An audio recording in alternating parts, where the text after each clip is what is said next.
ഇപ്പം ഫിനാൻഷ്യൽ ഇയറിലാണ് നമ്മൾ ഒരു 30 കോടി ടേൺ ഓവറിലേക്ക് മാറിയിട്ടുണ്ട്. ഈ 30 കോടിയിലോട്ട് എത്തപ്പെടാൻ ചെറിയ വഴിയല്ലായിരുന്നു. ഞാൻ ഇന്റീരിയർ ഫീൽഡിലേക്ക് ഒരു അബദ്ധത്തിൽ വന്ന ആളാണ് എന്ന് വേണമെങ്കിൽ പറയാം. ഇങ്ങനൊന്നും അബദ്ധത്തിൽ വരില്ലേ? നേഴ്സിംഗ് പഠിച്ചു ഒരു 2 വർഷം കഴിഞ്ഞപ്പോൾ എനിക്ക് മനസ്സിലായി എൻ്റെ പ്രൊഫഷൻ ഇതല്ല.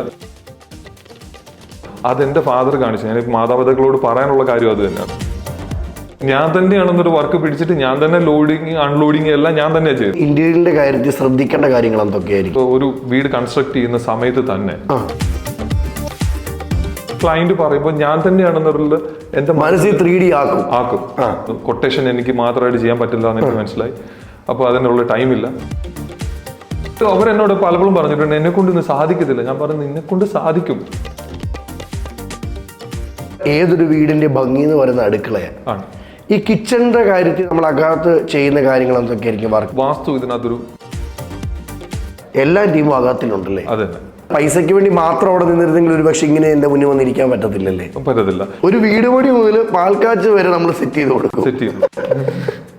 അതടിപൊളി.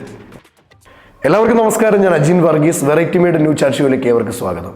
ഇന്ന് എന്നോടൊപ്പം ഉള്ളത് തൻ്റെ ജീവിതത്തിൽ ഒരുപാട് കഷ്ടപ്പെട്ടു, ഒരു പ്രവാസിയായിരുന്നു. അപ്പോഴെല്ലാം തനിക്കൊരു ചിന്ത, എനിക്ക് സ്വന്തമായിട്ട് എന്തെങ്കിലും തുടങ്ങണം. ആ ഒരു ചിന്തയിൽ തുടങ്ങി ഇന്ന് എത്തി നിൽക്കുന്നത് ടേൺ ഓവർ 30 കോടിയിലാണ്. നമുക്ക് കൂടുതൽ കാര്യങ്ങൾ ചോദിച്ചറിയാം. നമസ്കാരം. നമസ്കാരം. ഒരുപാട് സന്തോഷം കേട്ടോ. കാരണം എനിക്ക് 30 കോടി എന്നൊക്കെ പറയാൻ എളുപ്പമല്ലേ? തീർച്ചയായിട്ടും. അതിലോട്ട് എത്തപ്പെടാൻ ഭയങ്കര പാടാണ്.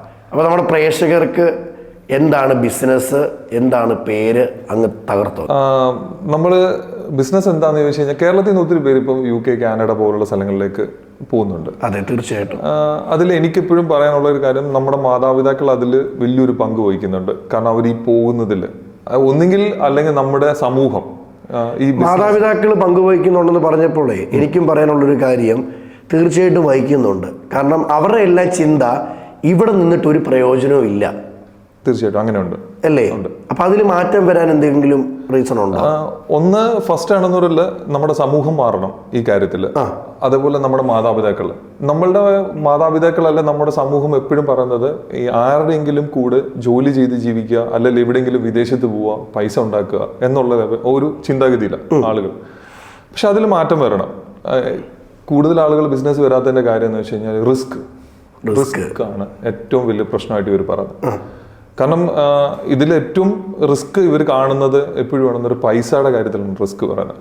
കാരണം ഇതൊരു പൈസ ആക്ച്വലി വേണം, ഇല്ലാണ്ട് ഒരു കാരണവശാലും ഒരു സ്ഥാപനം വളരത്തില്ല. പൈസ അതിന്റെ ബേസ് ആണ് ആക്ച്വലി.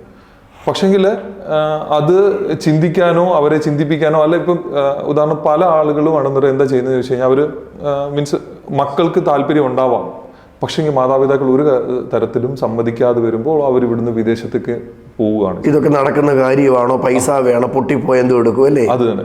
എൻ്റെ എല്ലാ വസ്തുവകകളെല്ലാം പോവും. അവർ അങ്ങനെ ഒരു ചിന്താഗതിയിലേക്കാണ് പോകുന്നത്. പക്ഷേ ഇതിൻ്റെ ഒരു കാര്യം എന്ന് വെച്ചാൽ ഇപ്പം നമ്മളിപ്പോൾ ഒരു ജോലി ചെയ്യുന്നു, ഒരാളുടെ കീഴിൽ ജോലി ചെയ്യുന്നത് കൂട്ടി ഇപ്പോൾ ഒരു 10 വർഷം നമ്മളാണെന്നുള്ള ജോലി ചെയ്യുകയാണെങ്കിൽ നമ്മൾക്ക് സാലറി ഇൻക്രീസ് ചെയ്യുന്നതിന് ഒരു ഇതുണ്ട്, ഒരു ലിമിറ്റേഷൻസ് ഉണ്ട്. അതേ സമയത്ത് ഒരു ബ്രാൻഡ് വളർന്നു വന്നു കഴിഞ്ഞാൽ, ഞാൻ അങ്ങനെ പറയുന്നത് വെച്ചാൽ ബ്രാൻഡ് വേണം. അതായത് നമ്മൾ ചുമ്മാ ആണെന്നല്ല ഓടി നടന്ന് എല്ലായിടത്തും ചെന്ന് ബിസിനസ് ചെയ്യുക എന്നുള്ളതിനപ്പുറത്ത് നമ്മളുടെ ഒരു പേരിനൊരു വാല്യൂ ഉണ്ടായിരിക്കണം. ഈ വാല്യൂ ഉണ്ടാവുന്നത് എങ്ങനെയാണെന്ന് ചോദിച്ചു കഴിഞ്ഞാൽ ശരിക്കും നമ്മൾ കൊടുക്കുന്ന പ്രോഡക്റ്റ് നല്ലതായിരിക്കണം. തീർച്ചയായിട്ടും. കാരണം നമ്മളിപ്പം എൻ്റെ ഒരു ജീവിതത്തിലെ കാര്യം പറയുകയാണെങ്കിൽ ചില സമയങ്ങളിലാണെന്നിട്ടുള്ള എൻ്റെ സ്റ്റാഫ് തന്നെ പറഞ്ഞിട്ടുണ്ട്, മാർക്കറ്റിലാണെന്നുള്ള ചില സമയത്താണെന്നുള്ള റേറ്റ് താണു പോകുന്നുണ്ട്. അപ്പം ഞാൻ പറഞ്ഞു റേറ്റ് താഴും, എങ്ങനെ താക്കാൻ പറ്റും നമ്മൾക്ക്? ഒന്നുകിൽ നമ്മളാണെന്നൊരു കുറച്ചുകൂടെ മോശം പ്രോഡക്റ്റിലേക്ക് പോകണം. എന്തായാലും നമ്മളാണെന്നൊരു ഇപ്പം ആപ്പിളിൻ്റെ ഫോൺ മേടിക്കണം എന്നെങ്കിൽ അതിന് ഉറപ്പായിട്ടും ആ ബ്രാൻഡ് വാല്യൂ ഉള്ള ഇത് കൊടുക്കണം. അതിനനുസരിച്ചുള്ള ഫെസിലിറ്റി അവർ തരുന്നുണ്ട്. അവിടെ കൊണ്ട് 5000 രൂപ കൊടുത്ത് ആപ്പിൾ തരാൻ പറഞ്ഞാൽ തരത്തില്ല. അതെ. അപ്പം തീർച്ചയായിട്ടും ആ പ്രോഡക്റ്റ് കിട്ടുന്ന ആ പ്രോഡക്റ്റിന്റെ വാല്യൂ വേണം. അപ്പോൾ അതിനേക്ക് ചെയ്തിരിക്കുന്നതായിട്ടുള്ള എല്ലാ പാർട്സിനും ആണെന്നുള്ളത് തീർച്ചയായിട്ടും ആപ്പിൾ ആണെന്നുള്ള അതിനനുസരിച്ച് ക്വാളിറ്റി ചെക്ക് ചെയ്തിട്ടായിരിക്കും കയറുന്നത്. എന്ന് പറഞ്ഞ പോലെ തന്നെ നമ്മളെ നാട്ടിൽ ഇപ്പോൾ ആണെന്നുള്ള ഞങ്ങളുടെ ഹോം ഇന്റീരിയറിൽ പറയുകയാണെങ്കിൽ കുറച്ചുകൂടെ ലോക്കൽ കൊമേഴ്ഷ്യൽ പ്ലൈ ഒക്കെ ആണെന്നുള്ള മാർക്കറ്റിൽ അവൈലബിൾ. ഞങ്ങൾ ഇതിട്ട് ചെയ്ത് കഴിഞ്ഞാൽ ഒരു വർഷം കഴിഞ്ഞ് കഴിയുമ്പോൾ ഇത് പൊളിഞ്ഞു പോകും. അതായത് അങ്ങനെ ചെയ്താൽ നിലനിൽക്കത്തില്ല. പിന്നെ ബ്രാൻഡ് എന്ന് പറഞ്ഞ ഒരു സംഭവമേ ഇല്ലാണ്ടായിപ്പോ അതിനകത്ത്. അപ്പം ഞാൻ അന്നും അവരോട് പറഞ്ഞത് നമ്മൾക്ക് ഇച്ചിരി പണി കുറവായിരിക്കാം, സാരമില്ല, അന്നേരമാണെന്നൊരു കുറഞ്ഞു നിന്നോട്ട്, പക്ഷെ ഇൻ ഫ്യൂച്ചറിലാണെന്നൊരു ഇത് കയറും. അതുവരെ നമ്മളാണെന്നുള്ള ഇത് സ്ട്രഗിൾ ചെയ്ത് ഫ്രണ്ടിലോട്ട് പോകാനുള്ളൊരു മനസ്സുണ്ടായാൽ മതി. അന്നേരം നമുക്ക് ഓട്ടോമാറ്റിക്കലി ഇത് കയറി കഴിയുമ്പോൾ ആണെന്നുള്ള നമുക്ക് അപ്പം സന്തോഷം തോന്നും. നമ്മൾ അതേ സമയത്ത് നേരെ തിരിച്ച് ഇപ്പൊ പല ബ്രാൻഡുകളും ഞങ്ങൾ ശ്രദ്ധിക്കും, ഞങ്ങളുടെ ഇതിനകത്ത് ഒരു മാർക്കറ്റിൽ നോക്കുമ്പോൾ ആണെന്നത് പല ബ്രാൻഡുകൾ ഇല്ലാണ്ടായി പോയിട്ടുണ്ട്. അതിന് മെയിൻ റീസൺ അവർ കൊടുത്തിരിക്കുന്ന പ്രോഡക്ട്സ് എല്ലാം മോശമായിരുന്നത് കൊണ്ടാണ്. കാരണം നമ്മളൊരു ബ്രാൻഡഡ് ഐറ്റംസ് ഇപ്പം സപ്പോസ് ഇപ്പം ഞങ്ങളുടെ ഇതിനകത്തൊക്കെ എന്ന് വെച്ച് കഴിഞ്ഞാൽ മെറീനോ മൈക്ക, അതേപോലെ തന്നെയാണ് ഹെറ്റിക്ക് അതിന്റെ ആക്സസറീസ്, അതേപോലെ പ്ലൈവുഡ്, ഇതെല്ലാം തന്നെയാണ് ഒരു ബ്രാൻഡഡ് കമ്പനികൾ മാത്രമേ നമ്മൾ ചൂസ് ചെയ്തിട്ട് കൊടുക്കുന്നുള്ളൂ. അതിൻ്റെ ഒരു റീസണും കൂടെ ഉണ്ട്. ഇപ്പം നാളെ ഞാൻ ബ്രാൻഡ് എടുക്കുന്നതിൻ്റെ റീസൺ എന്ന് വെച്ച് കഴിഞ്ഞാൽ നാളെ എൻ്റെ ക്ലയൻ്റ് ആണെന്നൊരു ഞാൻ അത് വാറണ്ടി കൊടുക്കുന്നത്. ഈ ക്ലയൻറ്റ് എന്നോട് വാറണ്ടി ചോദിക്കുന്ന സമയത്ത് എനിക്ക് എന്താ ചെയ്യാൻ പറ്റും? ഒന്നുകിൽ എൻ്റെ പോക്കറ്റിൽ നിന്ന് കാശ് എടുത്തിട്ട് വേണം ഞാൻ ചെയ്യാൻ. അതെ. അതേസമയത്ത് നമ്മൾ ഈ ബ്രാൻഡായിട്ടുള്ള പ്രോഡക്റ്റ്സ് ആണ് എടുത്തിരിക്കുന്നതെങ്കിൽ ക്ലയൻറ്റിന് നമ്മൾക്ക് റീപ്ലേസ് ചെയ്യുന്ന അതേ സെയിം ടൈമിലാണെന്നൊരു നമുക്ക് കമ്പനിയും റീപ്ലേസ് ചെയ്ത് തരും ഈ സാധനങ്ങൾ. ഇപ്പൊ നമ്മൾ ഒരു സപ്പോസ് ഒരു ഹിഞ്ചസിന് കംപ്ലൈന്റ് വന്നു, നമുക്കത് കമ്പനിയോട് ചോദിക്കാം. കാരണം ഇന്റർനാഷണൽ ബ്രാൻഡാണ് ഹിറ്റിങ്. നമ്മൾ ചെന്നിട്ട് അവരോട് പറഞ്ഞു കഴിഞ്ഞാൽ അവർ അത് റീപ്ലേസ് ചെയ്ത് തരും. നമുക്ക് ഈസി ആയിട്ടാണെന്നുള്ള ആ ക്ലയന്റിന് അത് മാറ്റി കൊടുക്കുന്നത് നമുക്ക് പ്രശ്നമില്ല. അല്ലെ നമ്മുടെ പോക്കറ്റിൽ നിന്ന് ഇറങ്ങിപ്പോയിക്കൊണ്ടിരിക്കും. പിന്നെ ഞാൻ ഒരു കാര്യം കൂടെ പറയുന്നുണ്ട്, കൊടുക്കുന്ന സാധനം ഏറ്റവും ബെസ്റ്റ് ആയിട്ട് ഇപ്പൊ നമ്മൾ സർവീസ് കൊടുക്കുന്നു. ഇപ്പൊ ആണെന്നൊരു വാറണ്ടി ഇഷ്യൂ ചെയ്യുന്നതാണെന്നൊരു നമ്മൾ ഏറ്റവും ബെസ്റ്റ് ആയിട്ട് ഒരു പ്രോഡക്റ്റ് അവിടെ കൊണ്ട് കൊടുത്താൽ നമുക്കാണെന്നൊരു പിന്നീടാണെന്നൊരു അതിന്റെ പുറകെ അങ്ങോട്ട് പോകേണ്ട ആവശ്യം വരത്തില്ല. അതേ സമയത്ത് നമ്മൾ ഒരു അൺബ്രാൻഡഡ് ഐറ്റംസ് കൊടുത്തു കഴിഞ്ഞാൽ വാറണ്ടി കൊടുത്തു എങ്കിൽ പോലും നമ്മൾ ഇതിന്റെ പുറകെ പോകുമ്പോൾ അതിലേക്കാണെന്നൊരു നമ്മളുടെ ഇപ്പൊ ഒരു കംപ്ലൈന്റ്സ് വരുമ്പോൾ ഉള്ള കുഴപ്പം എന്താണെന്ന് വെച്ചാൽ നമ്മുടെ ഫോക്കസ് അങ്ങ് മാറി, നമ്മുടെ ശ്രദ്ധ വരെ അതിലോട്ടങ്ങായി പോകും. അതിലോട്ടായി നമുക്ക് കൂടുതലൊന്നും ചെയ്യാനോ കാര്യങ്ങളോ ഒന്നും പറ്റത്തില്ല. പുതിയതായിട്ട് നമ്മൾക്കൊന്നും ചെയ്യാൻ പറ്റത്തില്ല. ഇപ്പം എന്റെ കമ്പനിയിലാണെന്നുള്ള ഡേ ടു ഡേ കാര്യങ്ങളൊന്നും ആണെന്നുള്ള എല്ലാ കാര്യങ്ങളിലൊന്നും ഞാൻ ഇൻവോൾവ്ഡ് അല്ല. ആക്ച്വലി ഞാൻ ചെയ്യുന്നത് എന്താണെന്ന് വെച്ച് കഴിഞ്ഞാൽ ക്വാളിറ്റി കൂട്ടുക. ക്വാളിറ്റി എന്ന് വെച്ച് കഴിഞ്ഞാൽ മെറ്റീരിയലിന്റെ ക്വാളിറ്റി അല്ല ഞാൻ മാത്രമല്ല ഉദ്ദേശിക്കുന്നത്. ഇപ്പൊ എൻ്റെ ഓഫീസിലെ സ്റ്റാഫുകളുടെ ഇപ്പം ഒരു ആള് വിളിച്ചു കഴിഞ്ഞാൽ അവരുടെ ഒരു പ്രശ്നം അത് കേട്ട് എത്രയും വേഗത്തിൽ പരിഹരിക്കാൻ പറ്റണം. അതാണ് ഞാനാണെന്നൊരു ഉദ്ദേശിക്കുന്നത് എല്ലാ തരത്തിലും. അത് വലിയൊരു പോയിന്റ് കേട്ടോ. കാരണം മിക്ക ഒരു സ്ഥാപനം നമ്മൾ എടുത്തു നോക്കിയാലും നമ്മൾ മേടിക്കാൻ നേരത്ത് അവർക്ക് ഭയങ്കര സ്നേഹമാണ്. അതന്നെ. മേടിച്ച് അങ്ങോട്ട് കഴിഞ്ഞ് വീട്ടിൽ പോയതിന് ശേഷം ഒരു കോള് വിളിച്ചാൽ നോക്കട്ടെ പറ്റത്തില്ല, അതാണ് മിക്ക ആൾക്കാർക്കും ഒന്ന് ഒത്തുപോകാൻ പറ്റാത്തത്. അത് ബ്രോ കാണിച്ച നല്ലൊരു കാര്യം തന്നെ കേട്ടോ. കാരണം ഇവർക്കൊരു സഡൻ റിപ്ലൈ കിട്ടിക്കഴിയുമ്പോൾ ആണെന്നുള്ള എപ്പോഴും അവർക്ക് ആശ്വാസം. തീർച്ചയായിട്ടും. കാരണം നമ്മളുടെ ഒരു ഓഫീസ് ടൈമിലാണെന്നുള്ള ഇവർക്ക് എപ്പോൾ വേണമെങ്കിലും കോൺടാക്ട് ചെയ്യാം. അപ്പോൾ ആണെന്നൊരു ഒരു മീൻസ് ഇതിനു വേണ്ടിയിട്ട് തന്നെ ഞങ്ങൾ കസ്റ്റമർ കെയർ മാത്രമായിട്ടുണ്ട്. അപ്പം ഏതെങ്കിലും ഒരു ഭാഗത്ത് എന്തെങ്കിലും ആണെന്നൊരു ഒരു ഇഷ്യൂ ഉണ്ട്, അല്ലെങ്കിൽ വിളിച്ചിട്ട് ഒരാളെ കിട്ടിയില്ല എന്ന് പറഞ്ഞു കഴിഞ്ഞാൽ ഓൺ ദ സ്പോട്ടിൽ അതിന് പകരം ഒരാൾ റിപ്ലൈ ചെയ്തിരിക്കും അവിടെ. അതിനൊരു സൊല്യൂഷൻ ഉണ്ട് അവിടെ. അത് നമ്മുടെ തുടക്കം മുതലുള്ള ഒരു ആഗ്രഹം തന്നെ, അങ്ങനെ തന്നെ മുന്നോട്ട് പോകണമെന്നല്ലേ? ഇതിലേക്ക് എത്താൻ ഞാൻ ഒത്തിരി പാടുപെട്ടിട്ടുണ്ട് കേട്ടോ. അതെനിക്കറിയാം. അതിനു മുമ്പായിട്ട് കാണുന്ന പ്രേക്ഷകർക്ക് എന്താണ് നമ്മുടെ സ്ഥലം? ഓക്കെ, എൻ്റെ പേര് ഡെന്നി എബ്രഹാം. എൻ്റെ ഫേമിന്റെ പേരാണ് അഗാക്ക് ഇന്റീരിയേഴ്സ് എന്നാണ്. അഗാക്ക് എന്ന് പറയുന്നത് ആണെന്നൊരു വുഡാണ്. ഇതൊരു ടർക്കിഷ് നെയിമാണ്. ഞാനൊരു കുറച്ചുകൂടെ മീൻസ് എനിക്കൊരു ട്രേഡ് നെയിമിന് വേണ്ടിയിട്ട് ഞാനാണെന്നൊരു കണ്ടെത്തിയ പേരാണ് അഗാക്ക്. ഇപ്പോൾ പക്ഷേ ആണെന്നൊരു എല്ലാവർക്കും അറിയുന്ന ഒരു ബ്രാൻഡിലേക്ക് മാറി. ഇപ്പം ഏകദേശം നമ്മൾക്കാണെന്നൊരു ഇപ്പം ഫിനാൻഷ്യൽ ഇയറിലാണെന്ന് നമ്മളൊരു 30 കോടി ടേൺ ഓവറിലേക്ക് മാറിയിട്ടുണ്ട്.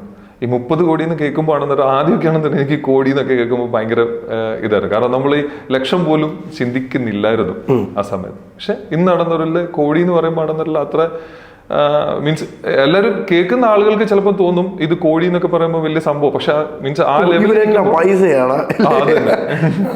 പക്ഷെ അതിലേക്കാണെന്നൊരു ഒരിക്കലും അതിന്റെ വഴി ഒരിക്കലും മീൻസ് അത്ര ഈസി. നമ്മളിപ്പോ ഒരു ഹൈവേ കൂടെ ഓടിച്ച് ഒരു റിസ്കും ഇല്ലാതെ പോയ വഴി ഒരിക്കലും മീൻസ് അത്ര ഈസി. നമ്മളിപ്പോ ഒരു ഹൈവേ കൂടെ ഓടിച്ച് ഒരു റിസ്കും ഇല്ലാതെ പോയതല്ല. നമ്മൾ ഇടവഴി കൂടെ തന്നെയാണെന്നൊരു റിസ്ക് എടുത്ത് തന്നെ വണ്ടി ഓടിച്ചു വന്നതാണ് ഈ ലെവലിലേക്ക്. ഇത്രയും സംസാരിക്കുമ്പോഴേ എനിക്ക് മനസ്സിലാക്കാൻ പറ്റുന്നത്, ചിരിക്കുന്നുണ്ട്, നല്ല ഊർജത്തിൽ കാര്യം സംസാരിക്കുന്നുണ്ട്, പക്ഷെ ഈ 30 കോടിയിലോട്ട് എത്തപ്പെടാൻ ചെറിയ വഴിയല്ലായിരുന്നല്ലേ? അല്ല, ചിലപ്പോൾ എൻ്റെ വൈഫ് എന്നോട് പറയാറുണ്ട്, മീൻസ് ഫാമിലി ടൈമിലാണെങ്കിൽ പോലും ബിസിനസ്സുകാർ എപ്പോഴും ആണെന്നൊരു ചിന്തിക്കുന്ന ഊണിലും ഉറക്കത്തിലും അവർ ചിന്തിക്കുന്നത് ശരിക്കും പറഞ്ഞു കഴിഞ്ഞാൽ ബിസിനസ്സിനെ കുറിച്ചായിരിക്കും. ആ ബിസിനസ് എങ്ങനെ ഡെവലപ്പ് ചെയ്യാം, ഒരു നല്ല ബ്രാൻഡ് ആക്കണമെന്ന് വിചാരിക്കുന്ന ഒരാൾ എപ്പോഴും അങ്ങനെ ചിന്തിക്കും. കാരണം നാളെ എങ്ങനെ കുറച്ചുകൂടി ഇമ്പ്രൂവ് ചെയ്യാം. മീൻസ് ഇന്ന് ഉണ്ടായ, ഞാൻ എപ്പോഴും പറയും, ബിസിനസ്സിൽ ഒരു പ്രോബ്ലംസ് വരണം.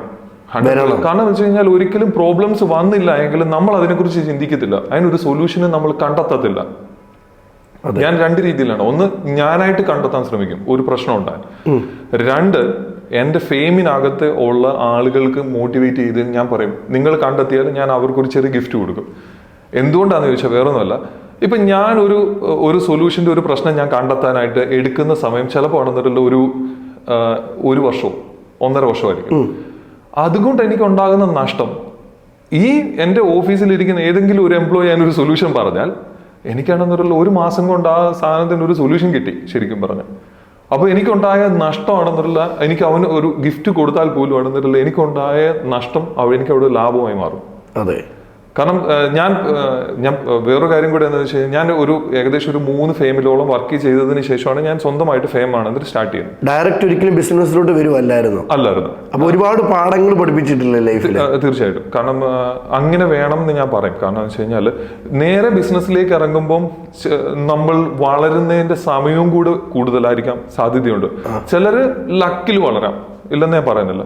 പക്ഷെങ്കിൽ നമ്മൾക്കൊരു അടിസ്ഥാനം ഇട്ടിട്ട് കൃത്യമായിട്ടാണെന്നൊരു പോകാനാണെങ്കിൽ ശരിക്കും പറഞ്ഞു കഴിഞ്ഞാൽ ഈ ഏതെങ്കിലും ഒരു ഫെയിമിന്റെ കൂടെ നമ്മളാണെന്ന് 2-3 ഫെയിമിൽ വർക്ക് ചെയ്യണം. അപ്പൊ നമുക്ക് മനസ്സിലാവും ആണെന്നറിൽ അവിടെ സെയിം ഞാനിപ്പം ഇന്റീരിയർ ആയിരുന്നുകൊണ്ട് ആ ഇന്റീരിയർ ഫെയിം തന്നെയായിരുന്നു ഞാൻ നേരത്തെ ജോലി ചെയ്തിരുന്നത് കൊണ്ട് തന്നെ എനിക്ക് മനസ്സിലായി അവിടെ ചെയ്തിരുന്നതും ചെയ്യേണ്ടാത്തതുമായ കാര്യങ്ങൾ എന്തൊക്കെയാണെന്ന് എനിക്ക് മനസ്സിലായി. അതെല്ലാം മുൻകാല പരിചയങ്ങൾ നമ്മളെ പഠിപ്പിച്ചതാ. ആണ് തീർച്ചയായും. ഈ കാണുന്ന നമുക്ക് എല്ലാവർക്കും ഒരു സംശയമേ, ഇന്ന് 30 കോടിയിൽ എത്തി നിൽക്കുന്നു. എനിക്കൊരു തുടക്കകാലമുണ്ട്. എന്താണ് തുടക്കകാലം, അല്ലെങ്കിൽ എവിടെ നിന്നാണ് ഈ ഒരു 30 കോടിയിലേക്ക് വന്നതെന്ന് പറയാമോ? ശരിക്കും ഞാൻ ഇന്റീരിയർ ഫീൽഡിലേക്ക് ഒരു അബദ്ധത്തിൽ വന്ന ആള് എന്ന് വേണേൽ പറയാം. ഇങ്ങനൊന്നും അബദ്ധത്തിൽ വരില്ലേ? അപ്പം ഇത് ശരിക്കും അബദ്ധം എന്ന് വെച്ച് കഴിഞ്ഞാൽ വേറൊന്നുമല്ല. ആക്ച്വലി ഞാൻ സിവിൽ എഞ്ചിനീയറാണ്. അപ്പം അതിന് മുമ്പായിട്ട് ഞാൻ ആണെന്നുള്ള നേഴ്സിംഗ് ആയിരുന്നു പഠിച്ചത്. അപ്പൊ നേഴ്സിംഗ് പഠിച്ച് ഒരു 2 വർഷം കഴിഞ്ഞപ്പോൾ എനിക്ക് മനസ്സിലായി എന്റെ പ്രൊഫഷൻ ഇതല്ല, എന്നെ കൊണ്ട് പറ്റും. ഒരു ബന്ധവും ഇല്ലല്ലേ? ഇല്ലല്ലോ, ഒരു ബന്ധമില്ല. അപ്പം അങ്ങനെ വന്നിട്ട് ഞാനത് നേഴ്സിംഗ് വിട്ടിട്ട് 2 വർഷം കഴിഞ്ഞു. എന്റെ ഫാദറിനോട് ഞാൻ ചോദിച്ചു, ഞാനാണെന്നുള്ള എനിക്കിത് ബുദ്ധിമുട്ടാണ്. എന്നെ ഏറ്റവും മോട്ടിവേറ്റ് ചെയ്ത ഒരു മനുഷ്യൻ എന്ന് പറയുന്നത്, ഇന്ന് ആള് ഇല്ല എന്നാൽ പോലും ആണെന്നൊരു പറയേണ്ട കാര്യം, എന്റെ പപ്പായായിരുന്നു എന്നെ അതിനകത്ത് ഇത് ചെയ്ത്, സാരമില്ലടാ നിനക്ക് പറ്റില്ലെങ്കിൽ നീ തിരിച്ചു പോരെ എന്ന് പറഞ്ഞു. അതെന്റെ ഫാദർ കാണിച്ചു. ഞാൻ മാതാപിതാക്കളോട് പറയാനുള്ള കാര്യം അത് തന്നെയാണ്. കാരണം അന്ന് എന്റെ ഫാദർ അങ്ങനെയാണെന്നൊരു, അതേ സമയത്ത് എന്റെ ഇത്ര പൈസ പോയി, നീ എന്താണ് ചെയ്തത് എന്നൊക്കെ ചോദിച്ചിരുന്നെങ്കിൽ ചിലപ്പോൾ ഞാനാണെന്നൊരു അവിടെ തന്നെ എങ്ങനെയും നിൽക്കും, പിന്നെ എന്റെ ലൈഫ് സ്പോയിലായി പോയി. പക്ഷെ പുള്ളിക്കാരനാണെന്നൊരു രാവിലെ തന്നെയാണെന്നൊരു, നീ ഇറങ്ങിക്കോ, ഞാൻ അടുത്ത കാര്യം നോക്കിക്കോളാം എന്ന് പറഞ്ഞു. ഇവിടെ വന്നു. അതിനുശേഷമാണ് ഞാൻ എഞ്ചിനീയറിംഗിനെ ജോയിൻ ചെയ്തത്. എഞ്ചിനീയറിംഗിന് ജോയിൻ ചെയ്യുന്ന സമയത്ത് വേറൊരു കാര്യം എന്ന് വെച്ച് കഴിഞ്ഞാൽ, അപ്പോഴത്തേക്ക് ഞാൻ 2 വർഷം അവിടെ കളഞ്ഞു. എഞ്ചിനീയറിംഗിന് പിന്നെ പഠിക്കാനുള്ള സമയം കൂടെ വേണം, പിന്നെ ജോലി കിട്ടണം. അപ്പൊ ഞാൻ +2 കാലഘട്ടത്തിൽ പഠിച്ച സമയത്ത് എന്റെ ജൂനിയറായിട്ട് പഠിച്ച ആളെയാണ് ഞാൻ ആണെന്നൊരു പ്രേമിച്ചത്. അപ്പൊ ഞാൻ എന്ത് ചെയ്തു, സ്വാഭാവികമായിട്ടാണെന്നൊരു നമ്മളെ മനസ്സിലൊരു, എല്ലാവർക്കും ഉണ്ടല്ലോ, നമ്മൾ പ്രേമിച്ച പെണ്ണിനെ ഉറപ്പായിട്ടും കല്യാണം കഴിക്കണം എന്നുള്ള ആഗ്രഹമുണ്ട് തീർച്ചയായിട്ടും. അപ്പം ഇങ്ങനെ പോയ ഒരാള് നേരെ ചെന്നിട്ടാണെന്നൊരു പഠിച്ചു കഴിഞ്ഞു, ഒരു ജോലി ഇല്ലാണ്ട് ചെന്ന് നമ്മൾ ഒരു പെണ്ണിന്റെ വീട്ടിൽ ചെന്നിട്ട് പെണ്ണ് വേണമെന്ന് ചോദിച്ചു കഴിഞ്ഞാൽ അവര് തരത്തില്ല. അപ്പൊ പിന്നെ മീൻസ് അപ്പൊ ഒരു നമ്മളുടെ മനസ്സിൽ ജോലി വേണം. പഠിച്ചിറങ്ങി കഴിഞ്ഞപ്പോഴാണ് എൻ്റെ ഒരു ഫ്രണ്ട് തന്നെ ബാംഗ്ലൂർ ഒരു ഇന്റീരിയർ കമ്പനിയിലാണ് ജോലിക്ക് കയറി. അപ്പൊ ഞാനാണെന്നൊരു അവനോട് ഞാൻ അപ്പോൾ പറയുന്നുണ്ട്, കയറിയ 1 മാസം ആകുന്നതിന് മുമ്പ് തന്നെ, മീൻസ് പഠിച്ചിറങ്ങി 1 മാസം ആകുന്നതിന് മുമ്പ് തന്നെ ഞാൻ അവിടെ ഫേമിൽ ജോലി കയറി. അപ്പൊ ഇന്റീരിയർ എന്താണെന്ന് എനിക്കറിയില്ല. അപ്പോൾ അവിടെ ചെന്ന് ഞാൻ ജോലി ചെയ്ത് തുടങ്ങി കഴിഞ്ഞപ്പോഴാണ് ഞാൻ ഇന്റീരിയറിനെ കുറിച്ച് കൂടുതൽ മനസ്സിലാക്കുന്നത്. അത് കഴിഞ്ഞു. പിന്നെ എനിക്ക് ഇടയ്ക്ക് ഒരു ചിന്ത തോന്നി, ഞാൻ ഇന്റീരിയർ അല്ലല്ലോ ശരിക്കും സിവിൽ അല്ലേ. ഞാൻ സിവിലിൽ തന്നെ ബാംഗ്ലൂർ വേറൊരു കമ്പനിയിൽ ജോയിൻ ചെയ്തു. ജോലി ചെയ്ത് തുടങ്ങി കഴിഞ്ഞപ്പോൾ എനിക്ക് മനസ്സിലായി ഇതല്ല എൻ്റെ ശരിയായ ഇത്, എനിക്ക് ഇന്റീരിയർ തന്നെ കുറച്ചുകൂടെ നല്ലത്, എനിക്ക് എന്തൊക്കെയോ അവിടെ ചെയ്യാൻ സാധിക്കുന്നുണ്ട് എന്ന് എനിക്ക് തോന്നിയത് കൊണ്ട് ഞാൻ വീണ്ടും പഴയ കമ്പനിക്കാരോട് ചോദിച്ചു എന്നെ ഒന്ന് തിരിച്ചെടുക്കാൻ പറ്റുമോ. അവർ 2 കൈ നീട്ടി എന്നെ തിരിച്ചു. കാരണം അന്ന് ഞാൻ നന്നായിട്ട് പെർഫോം ചെയ്താണെന്നുള്ള അതിൽ ഓക്കെ ആയിരുന്നു. അവർക്കത് എനിക്ക് പോകുന്നത് ബുദ്ധിമുട്ടുമായിരുന്നു അവർക്ക് സംഭവം. അങ്ങനെ തിരിച്ച് ആ കമ്പനി കയറി. അതിനുശേഷമാണെന്നുള്ള ഞാൻ അവിടെ നിന്ന സമയത്താണ് ഞാൻ കല്യാണം കഴിച്ചത്. പ്രേമിച്ച പെണ്ണിനെ തന്നെ കെട്ടി. അത് പൊളി. അപ്പം അതിനുശേഷമാണെന്നറിയില്ല ഞാൻ കൊച്ചിയിൽ ഒരു കമ്പനിയിൽ ഇന്റർവ്യൂ ചെയ്തു. കാരണം വെച്ച് കഴിഞ്ഞാൽ നാട്ടിലേക്ക് മാറ്റണം എന്നുള്ളൊരു ചിന്താഗതിയിൽ നാട്ടിൽ വന്നു, ജോയിൻ ചെയ്തു. അതിനുശേഷം അവർ തന്നെ എന്നെയാണെന്നറിയില്ല ട്രിവാൻഡ്രം ഒരു ബ്രാഞ്ച് പുതിയതായിട്ട് ഇത് ചെയ്ത് എൻ്റെ പെർഫോമൻസ് ഒക്കെ കണ്ട് അവർ ഓക്കെ ആണെന്ന് മനസ്സിലായിട്ടാണ് അവരൊരു ബ്രാഞ്ച് സ്റ്റാർട്ട് ചെയ്തു. എന്നിട്ട് അവിടത്തേക്ക് എന്നെ മാറ്റി. ബ്രാഞ്ച് ഹെഡ് പ്ലസ് ആണെന്നൊരു പ്രോജക്ട് ഹെഡ് ആയിട്ടാണെന്നുള്ള എന്നെ അങ്ങോട്ട് പ്രൊമോഷൻ ഒക്കെ തന്ന് ഞാൻ പിന്നെ ഫാമിലി ആയിട്ട് അവിടെ തന്നെ താമസിച്ചുകൊണ്ട് ആ സമയത്താണ് ഈ പറയുന്ന പോലെ എൻ്റെ വീട്ടിൽ നിന്നൊക്കെ ആണെങ്കിലും എല്ലാവരും പ്രഷർ ചെയ്തു ഇവിടെ നിന്നിട്ടാണെന്നൊരു മീൻസ് ഒന്നും ആകുന്നില്ല, ഒന്നും മീൻസ് ഈ എല്ലാവരും പൈസ പരമായിട്ടാണ് പറയുന്നത്, കമ്പനിക്ക് വേണ്ടി കഷ്ടപ്പെടുന്നു, അന്നേരം ഒന്നും ആകുന്നില്ല, അതിനനുസരിച്ചുള്ള ഒരു ഏണിങ്സോ കാര്യങ്ങളോ ഒന്നും ഇല്ല എന്നുള്ള ലെവലിൽ അവരെന്ത് ചെയ്തു, വെളിയിൽ പോകണം, വിദേശത്ത് പോകണം എന്നൊക്കെ. അപ്പം ഞാൻ അവിടുന്ന് റിസൈൻ ചെയ്തു. അപ്പം വെളിയിലേക്ക് പോകുന്നതിനൊക്കെയാണെന്നൊരു അപ്ലൈ ഒക്കെ ചെയ്തിട്ടിരിക്കുന്ന സമയത്ത് തന്നെ അപ്പോൾ എൻ്റെ ഓഫീസിൽ തന്നെ ഉള്ളൊരു ചേച്ചി അവരുടെ വീടാണെന്നൊരു ഇന്റീരിയർ ചെയ്തതിന് എന്നെ വിളിച്ചിരുന്നു. അപ്പം ഞാൻ അവരുടെ വീടാണെന്നൊരിലും ഇന്റീരിയർ ചെയ്തു കൊടുത്തു, 1-2 വീട്. അപ്പോൾ അവരുടെയും അവരുടെ ഫ്രണ്ടിൻ്റെയും വീട് ഞാൻ ഇന്റീരിയർ ചെയ്തു കൊടുത്തു. അതിനുശേഷമാണ് ഞാൻ ദുബൈക്ക് പോകുന്നത്. ദുബൈ പോയി ഒരു 2 വർഷമാണെന്നൊരു ജോലി ചെയ്ത് 2 വർഷത്തോളം ജോലി ചെയ്തു. അതിലിടയ്ക്ക് ഞാനൊന്ന് നാട്ടിൽ വന്നപ്പോൾ എൻ്റെ ഫ്രണ്ടിൻ്റെ വീട്ടിൽ അവിചാരിതമായിട്ടാണെന്നൊരു എൻ്റെ ബെസ്റ്റ് ഫ്രണ്ട് അവൻ്റെ വീട്ടിൽ നിൽക്കുമ്പോൾ അവൻ വീട് പണിതുകൊണ്ടിരിക്കുന്ന സമയം. ആ സമയത്തുകൊണ്ട് ഇവനാണെന്നൊരു ജിപ്സം സീലിംഗ് ചെയ്യുന്നതിന് ഒരാളെ അന്വേഷിക്കുന്നു, അവർക്ക് വേണ്ടി വെയിറ്റ് ചെയ്യുന്നു. പിന്നെ ആണെന്നൊരു സോഫയ്ക്ക് വേറൊരാള്, അതുപോലെ കിച്ചൺ കബോർഡ് ചെയ്യുന്ന ആളുകളോട് ഒരു പാർട്ടീഷൻ ചെയ്യാമെന്ന് ചോദിച്ചപ്പോൾ അവർ പറഞ്ഞു പറ്റത്തില്ല, ഞങ്ങൾ അത് ചെയ്യത്തില്ല. അപ്പോൾ അങ്ങനെ ഓരോ ഡിഫറെന്റ് കാര്യങ്ങൾക്കും ഇവൻ ഓരോരുത്തരെ അന്വേഷിക്കാൻ തുടങ്ങി. വാൾപേപ്പർ ചെയ്യുന്ന വേറെ ആൾക്കാരെ അന്വേഷിക്കുന്നു. ഇവനിങ്ങനെ നമ്പർ സംഘടിപ്പിക്കാൻ തന്നെ കുറെ പാടുപെടുന്നു കുറെ ദിവസം. അപ്പൊ ഞാൻ അതിന്റെ സ്റ്റെപ്പ് എന്നിട്ട് ഞാനിങ്ങനെ ചിന്തിച്ചു, എടാ ഞാനിതൊക്കെ നാട്ടിൽ ചെയ്തുകൊണ്ടിരുന്ന കാര്യങ്ങൾ തന്നെ, എനിക്കിത് ഈസി ആയിട്ട് ചെയ്യാൻ പറ്റുന്ന കാര്യം, പിന്നെ എന്തുകൊണ്ടാണെന്നൊരു എനിക്കിത് ചെയ്തുകൂടാ? അങ്ങനെ രണ്ടും കൽപ്പിച്ച് ഞാൻ അവിടുന്ന് ഉറപ്പിച്ചിട്ടാണ് ഞാൻ അണെന്നൊരു തിരിച്ച് ദുബൈ ചെന്ന് ആ വിസ കംപ്ലീറ്റ് ചെയ്തു. ഒരു 6 months കൂടെ ഉണ്ടായിരുന്നു. വിസ കംപ്ലീറ്റ് ചെയ്ത് തിരിച്ച് നാട്ടിൽ വന്നു. ഈ നാട്ടിൽ വരുമ്പോൾ ആണെന്നറിയില്ല, നിങ്ങൾക്ക് അറിയുമെന്നറിയില്ല, മീൻസ് ഈ ഒട്ടുമുക്കാൽ ആളുകൾക്കും അറിയാത്തൊരു കാര്യം എന്ന് വെച്ചാൽ നാട്ടിൽ വരുമ്പോൾ നിങ്ങൾക്ക് മീൻസ് 18,000 രൂപ എൻ്റെ കയ്യിലുണ്ടായിരുന്നുള്ളൂ നാട്ടിൽ വരുമ്പോൾ. അപ്പൊ എന്റെ ചിന്താഗതി എന്ന് പറയുന്നത് ഈ 18,000 രൂപ, വേറെ സേവിങ്സ് ഒന്നും ഇല്ല കയ്യിൽ. അപ്പൊ ഞാൻ കരുതിയാണെന്നൊരു നാട്ടിൽ വന്നാൽ എനിക്ക് ഒരു മാസം പോകാനുള്ള പൈസ ഉണ്ട് 18,000 രൂപ. ശരി, അങ്ങനെ വന്നു ഞാൻ 18 രൂപയും കൊണ്ടാണെന്നൊരു നാട്ടിൽ വന്നിറങ്ങി. ഒരാഴ്ച കൊണ്ട് കണ്ണി പൊന്നിച്ച് പോകുന്നില്ല ഈ പൈസ പോയി. പിന്നെ എന്റെ പൈസ ഇല്ല. അപ്പൊ ഞാൻ ഇങ്ങനെ എന്ത് ചെയ്യണമെന്ന് അറിയാതെ നിൽക്കുക. അതിനുശേഷമാണ് ഞാൻ രണ്ടും കൽപ്പിച്ച് ഞാനാണെന്നൊരു വീടാന്തരം കയറി ഇറങ്ങി ഞാനാണെന്നൊരു ചോദിച്ചു. മീൻസ് നിങ്ങൾ പുതിയ വീടുകൾ പണിയുന്നിടത്ത് കയറി ഇറങ്ങി ചോദിച്ച് ഞാനാണെന്നൊരു ചെറിയ പാർട്ടീഷൻസും അല്ലല്ലാണെന്നൊരു ഒരു TV യൂണിറ്റും അങ്ങനെയൊക്കെയാണ് ഞാനാണെന്നൊരു ചെയ്തു തുടങ്ങി. അന്നേരം എൻ്റെ അടുക്കൽ സ്റ്റാഫില്ല. അപ്പൊ ഞാൻ തന്നെയാണ് ഈ പറഞ്ഞ പോലെ ഒറ്റയ്ക്കാണ് ഇത്. അന്ന് വീട്ടിൽ ഈ പ്രഷർ ഒന്നുമില്ല, നീ എന്തിനാണ് ജോലി നിർത്തിയേ? തീർച്ചയായിട്ടും പ്രഷർ ഉണ്ട്. അന്ന് ഫാദറിന്റെ അടുക്കൽ ഇല്ലെങ്കിലും മദർ എന്നോട് പറയുമായിരുന്നു എപ്പോഴും ആണെന്നല്ല, നീ മീൻസ് ജോലി എന്തിനാ കളഞ്ഞ്, കാരണം വെച്ചാൽ അതുകൊണ്ടല്ലേ നിനക്ക് ഇത്ര കഷ്ടപ്പാട് വരുന്നത്. അന്ന് വൈഫ് സപ്പോർട്ടായിരുന്നോ? വൈഫ് സപ്പോർട്ടായിരുന്നു ആ കാര്യത്തിൽ. പുള്ളിക്കാരിക്ക് ഇവിടെ നാട്ടിൽ സെറ്റിൽ ആവണമെന്ന് തന്നെയായിരുന്നു. കാരണം ആൾക്കറിയാം ബ്രോയിൽ എന്തേലും ഒരു ഇതുണ്ടെന്ന് ആൾക്ക് തീർച്ചയായിട്ടും അറിയാം. പുള്ളിക്കാരി അതിന് ഓക്കെ ആയിരുന്നു. അതിനുശേഷം ഞാൻ ഈ ഒരു സ്റ്റാഫിനെ എടുക്കുമ്പോൾ ഫസ്റ്റ് ഞാൻ എന്നെ വിഷ്ണു എന്ന് പറഞ്ഞൊരു ആളെയാണ് എടുക്കുന്നത്. അപ്പം എനിക്ക് തന്നെ അറിയത്തില്ല ഈ ആൾക്ക് എങ്ങനെ ഞാൻ ശമ്പളം കൊടുക്കുമെന്ന് എനിക്ക് യാതൊരു ഊഹവും ഇല്ലാത്ത സമയത്താണ് ഞാൻ ഈ ആളെ എടുക്കുന്നത്. ഞാനൊരു ഓഫീസ് എടുത്തിട്ടില്ല ആ സമയത്ത്.